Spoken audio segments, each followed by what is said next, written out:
यकीन मानिए कि इस देश से संविधान का राज कभी खत्म नहीं होगा। यकीन मानिए इस देश से लोकतंत्र कभी खत्म नहीं होगा। यकीन मानिए वो तमाम लोग इसी मुल्क की जेलों में बंद किए जाएंगे जिन्होंने हमसे और आपसे हमारे जीने का सपना छीना है, जिन्होंने हमसे और आपके सपनों को नीलाम किया है, जिन्होंने इस मुल्क के संविधान से गद्दारी की है, जिन्होंने आदमी के ईमान से गद्दारी की है। इस मुल्क को मंडी में तब्दील किया जा रहा है। इस मुल्क की रेलें नहीं बेची जा रही हैं। इस देश के दलितों, पिछड़ों, आदिवासियों के सपने बेचे जा रहे हैं। इस देश के हवाई अड्डे और हवाई जहाज नहीं बेचे गए हैं। हमसे और आपसे हमारा हक छीना गया है। इस देश की सड़कें नहीं बेची गई हैं। हमसे और हमारा आपका हक छीना गया है। और अभी भी अगर हम और आप ये समझने को, सुनने को राजी नहीं है तो देर पहले हो चुकी है और देर हो जाएगी। इस देश की सबसे ऊंची अदालत में बैठने वाला एक जज खुलेआम कहता है कि जातीय आरक्षण को खत्म करने का समय आ गया है, और हम और आप खामोशी से सुनते हैं। यह क्रांति हमारे और आपके नजरों के सामने धोखा है। बदलाव का जो ये ढोंग रचा जा रहा है वो एक दिन हमारी आने वाली नस्लों को बर्बाद कर देगा। मैं आपसे इसलिए नहीं आया हूं कि हम अपने आप को बचा लें। मैं इसलिए आया हूं कहने के लिए कि हम अपनी आने वाली नस्लों को बचा लें। हम वो बचा लें जो हमको बाबा साहब ने दिया था। और यकीन मानिए कि जो हमको बाबा साहब ने दिया था उससे कम कम कम हमारे पुरखों ने हमको सौंपा है। हमको रिक्लेम करना होगा, हमको चीज़ों को वापस हासिल करना होगा, हमको छीनना होगा, क्योंकि मांगने से बात बन नहीं रही है। हमको यहाँ से, ऐसे समारोहों से और ऐसे तमाम आयोजनों से ये बात, ये संदेश भेजना होगा अपनी आने वाली नस्लों को कि जो चीज़ें हमको हमारे पुरखों से मिली है, हमको हमारे विरसे में मिली है, उससे ज़्यादा, उससे बहुत ज़्यादा हम अपने आने वाली नस्लों को सौंप के जाएंगे। ये बात सिर्फ राजनीति की नहीं है मेरे दोस्त, ये बात सिर्फ वैचारिकी की नहीं है, ये बात सिर्फ हक और हुकूक की नहीं है, ये बात हमारी भावनाओं की है, ये बात प्यार की है, ये बात सम्मान की है, ये बात इज्जत की है, ये बात हमारे और आपके सपनों की है, जिसको नीलाम करने के लिए हमारे और आपके सपनों को मंडी में खड़ा कर दिया जाए। इस मुल्क को मंडी में तब्दील किया जा रहा है। इस मुल्क की रेलें नहीं बेची जा रही हैं। इस देश के दलितों, पिछड़ों, आदिवासियों के सपने बेचे जा रहे हैं। इस देश के हवाई अड्डे और हवाई जहाज नहीं बेचे गए हैं। हमसे और आपसे हमारा हक छीना गया है। इस देश की सड़कें नहीं बेची गई हैं। हमसे और हमारा आपका हक छीना गया है। और अभी भी अगर हम और आप ये समझने को, सुनने को राजी नहीं है तो देर पहले हो चुकी है और देर हो जाएगी। मैं ये बात पूरी ताकत से कहना चाहता हूँ और बार बार कहना चाहता हूँ कि पीछे देखना छोड़ना होगा। उन लोगों ने जो गलतियाँ की हैं हमको उससे आगे बढ़ना होगा। ये बात डंके की चोट पर कहनी होगी कि त्रिशूल और बाबा साहब की लड़ाई एक साथ नहीं चल सकती है।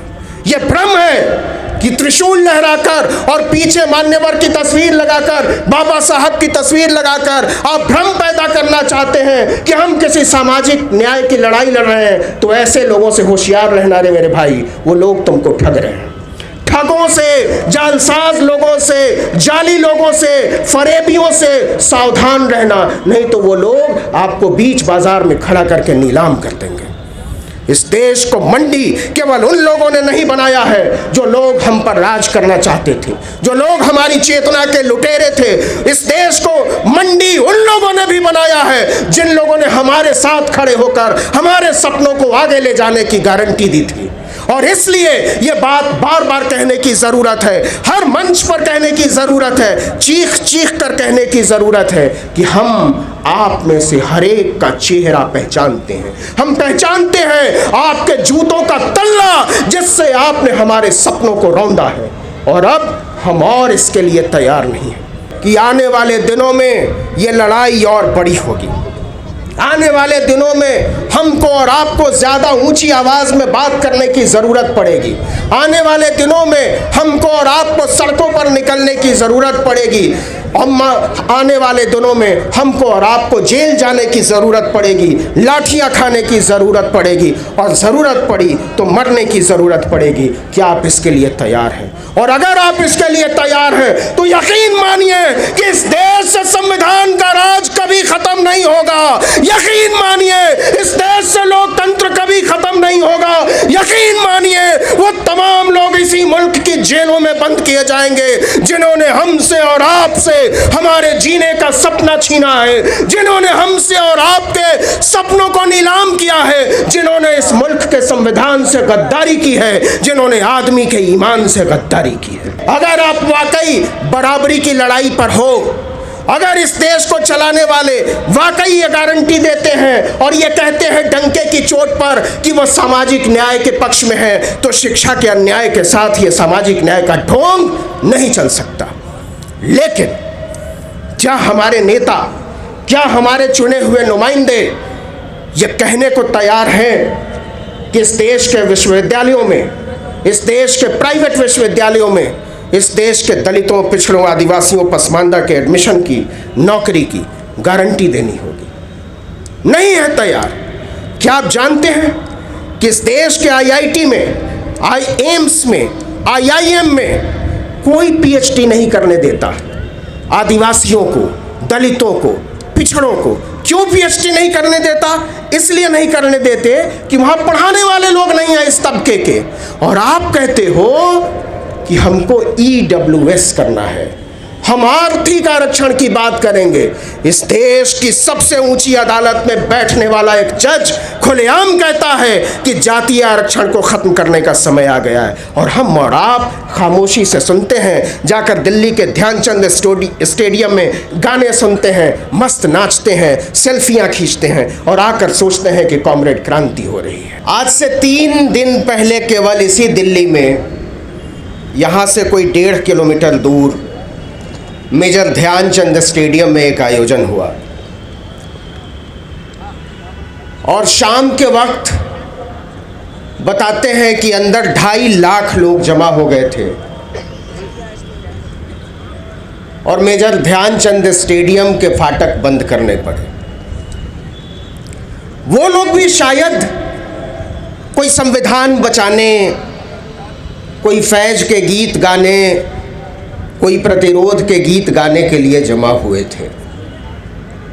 हजारों लोग गेट से वापस लौट गए।